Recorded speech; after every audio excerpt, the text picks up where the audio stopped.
प्रिय बकैया गाउँपालिका तेतका बुवा आमा दाजुभाइ दिदीभिनी सम्पूर्ण मकवानपुर र आम नेपाली जनताहरू, आज यो मनका गहिराईबाट बोलेको शब्द हो, कसैले लेखेको हैन।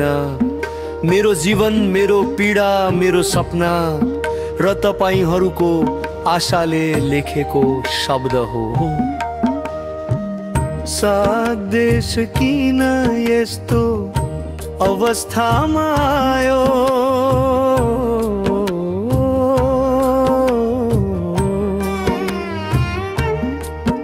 आज नेपाल किन यो दुखद मोडमा आयो,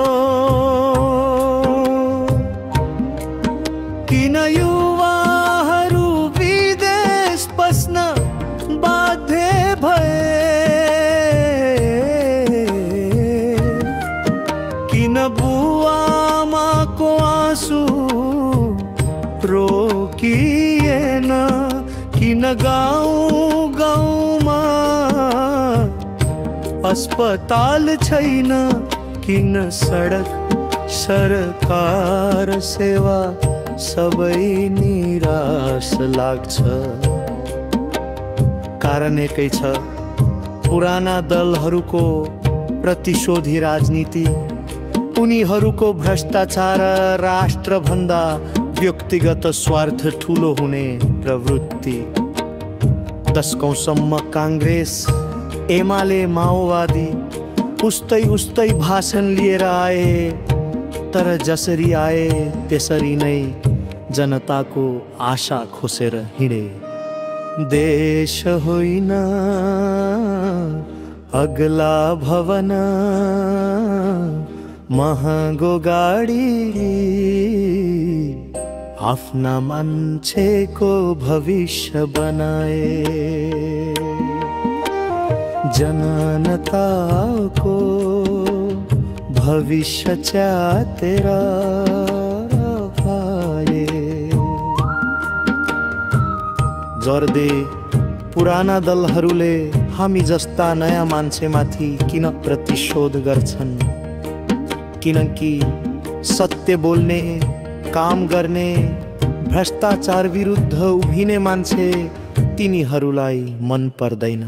रवि लामी छानेलाई किन टारियो, किन फसाउन खोजियो,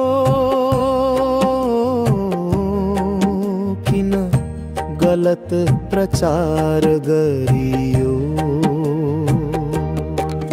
किनकि उनले जनताको आवाज उठाए, भ्रष्टाचारको पर्दाफास गरे,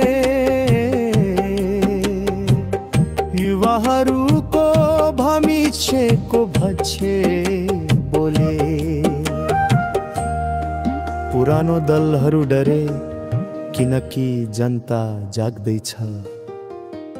शक्ति अब परिवर्तन कसरी सम्भव छ? घन्टी नै हो उत्तर।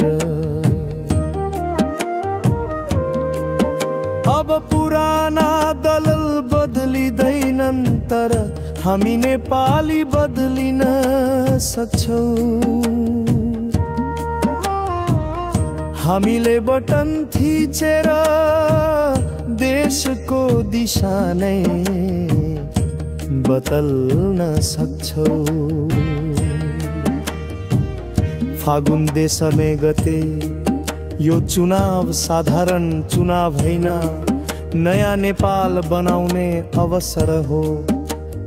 घन्टीको आवाज सिर्फ प्रतीक हैन, यो जनताको चेतना हो। यो सत्य, इमान, निष्ठा, सेवाको आवाज हो। ओ चासमान विश्वमान बजु मेरो प्रतिज्ञा, म गाउँको छोरोलाई हिलो फुलोमा हुर्किएको मान्छेलाई सपना बोकेर विदेशमा पसिएका युवालाई बुवामाको साउरिएका आँखालाई दिपित लिमीको सङ्घर्षलाई मनको गहिराईमा राखेर बोल्दैछु। म राजनीति गर्न आएको होइन, जनताको सेवा गर्न आएको हुँ। न त म भाँचिएको आशा बेच्न आएको हुँ, न त झुटो आश्वासन दिन आएको हुँ। म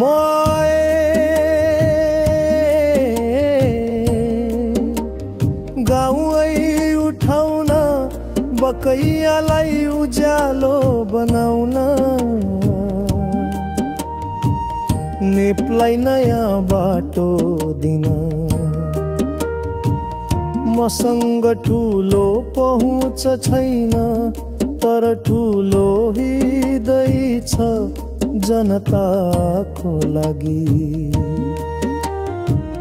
मसँग पैसा छैन, तर इमान छ नरोकिने। मसँग सत्ता छैन, तर सत्य छ नडिग्ने।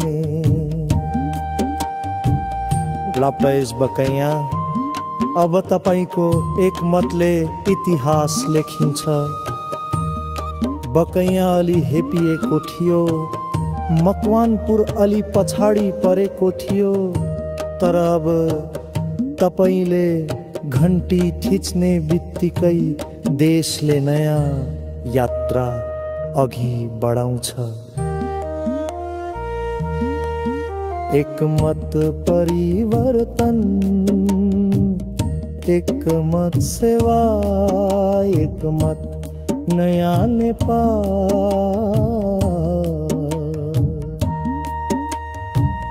आफ्नो छोरालाई, आफ्नो दाजुलाई, आफ्नै गाउँको मान्छेलाई